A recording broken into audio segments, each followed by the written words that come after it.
When you look up scary water slides, craziest water slides, or probably even just water slide, most likely this is what you'll find. This is the Leap of Faith over at Atlantis Aquaventure, and it's probably one of the first results you'll find. Although similar versions of this slide exist in Dubai and Spain, the one in Nassau Bahamas stands out as the most iconic. Atlantis is often considered one of the most famous water parks globally. It's arguably the Disney World of water parks. When you hear Atlantis, you almost know exactly what I'm talking about. But it's definitely not the easiest one to visit, given its location in the Bahamas in the middle of Central America and the Caribbean Isles. You either need to book an expensive flight over there or make a stop on a cruise, and that's what I did. I had the chance to experience the new Disney Wish cruise ship, and one of our stops was luckily in Nassau. And when I saw that, I knew I had to visit Atlantis. After disembarking from the ship and taking a somewhat questionable taxi over to Paradise Island, I made my way through the resort and bought my water park ticket. Let me just say that Atlantis might have the priciest water park tickets or any themed experience ticket around. On the day I visited, the ticket cost was $195 US, which was considered a bargain since the average price is around $210. If you're a Bahamas resident, it's only $75, but with most guests obviously coming from abroad, feels like they're really taking advantage of that situation. So I'm hoping the day goes smoothly on from here and I get to experience everything the park has to offer.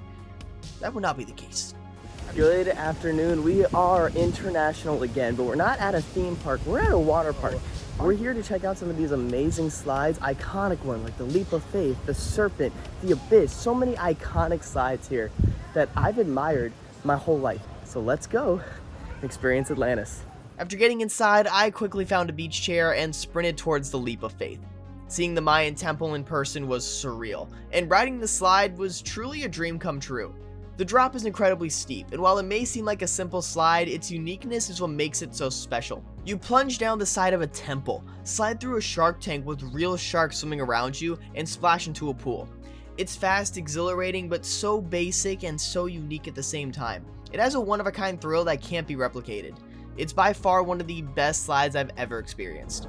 To do a ride like the Leap of Faith for the first time was just surreal. Dropping off of that cliff, going through the shark tank, it didn't feel real. It's like, how many videos have you seen this in? And how many times can you actually experience something like that in person? Next up was the iconic Serpent Slide. This tube slide in the Mayan temple takes you on a long, winding journey before depositing you into a tunnel inside a shark tank. Here you really get to see the sharks swimming all around you as you slowly drift through the tunnel. The experience of being in a tank within a tank is incredible, with the sharks getting so close before you're finally dropped into a pool. It's easily one of the best tube slides I've done purely for its uniqueness. Serpent Slide was super fun. I loved going through the shark tank at the end. The little tube slide at the start was fun. But yeah, I mean, going through that shark tank, again, super surreal, just seeing it all. But just witnessing everything inside that tank, like sharks are coming close, and I didn't realize that. You can see them clearly.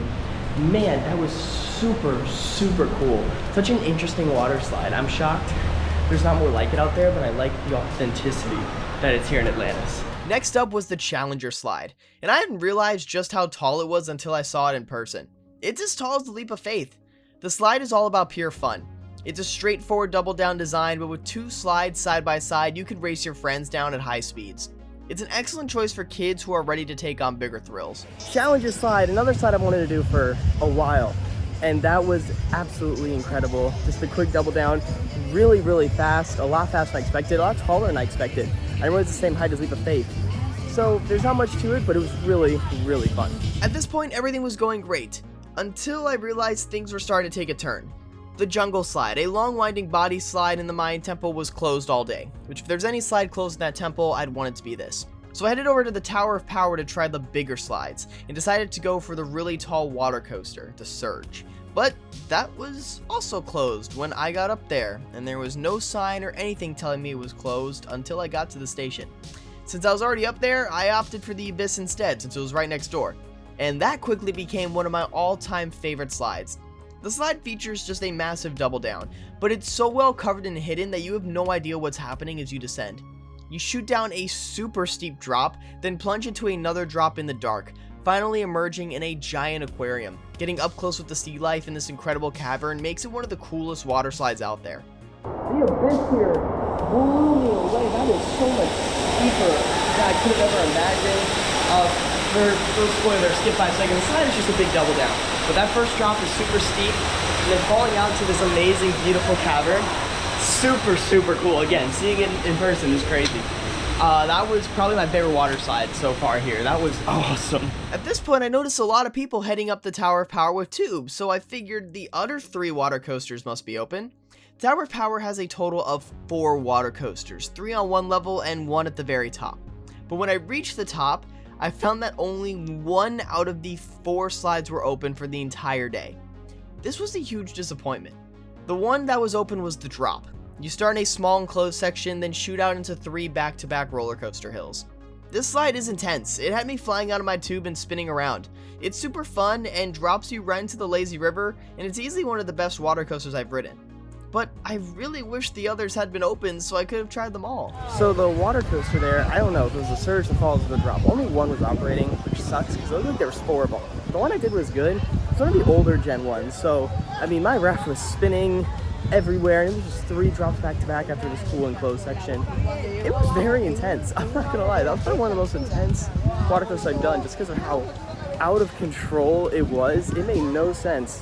I then went through the lazy river, which is a lazy river rapids hybrid. So you zoom down the river through some crazy rapids, and they're fun. It's not super intense. I did want it to be a little more, but it is really fun. It's something you definitely can't find at other water parks. The rapids there, I was a bit disappointed. I don't know, I feel like I saw more, I expected more, and it was just a couple little sections that didn't really do much. Now, after exploring the rest of the park, I decided to hit the Leap of Faith one more time before heading back to my ship. Now, the pros of this place are clear. The water slides are fantastic, with a great collection of unique themes and gimmicks that make them both thrilling and memorable. However, the downside was that half the park was essentially closed. Only 5 out of the 9 major slides that aren't for kids were open. I understand if certain attractions are closed due to maintenance or staffing issues, and if this was at any other park, I would think this is totally acceptable. But if I'm paying over $200 for a water park with just 9 slides, you can bet every single one of those slides should be open. Even if the ticket was $100, I'd expect every single slide to be operational. A single ticket to this park costs about as much as an average season pass to many parks worldwide, or a park hopper ticket to Disney. In fact, it's more expensive than most season passes across the world. Even a single day, single park ticket to the Magic Kingdom, Disney's most expensive park, is cheaper than this. Overall, Atlantis is a fantastic water park with legendary and incredible water slides, and I bet if the water coasters and other slides were open, I would love them. However, once you've experienced it, there's really no need to return, especially given the high cost. I personally have no plans in my future to ever come back here. I'm glad I had the chance to visit and enjoy what I could, and I'm happy I have the memory. But I just wish I could have done a bit more in this water park. I love how there's a Shake Shack just in the dead middle of Atlantis. That's like the most random place I could think of to find in the middle of the Bahamas. So that would be it for my journey through Atlantis, and stay tuned for my adventures on the Disney Wish, along with more coming to theme park hunting. So to ensure you don't miss that, make sure to subscribe and like the videos. That is the best way you can support us here. To see high quality POVs of water slides and roller coasters across the world, check out my second channel, TPH Productions. And as always, this is Hunter from Theme Park Hunting, and I will see y'all later.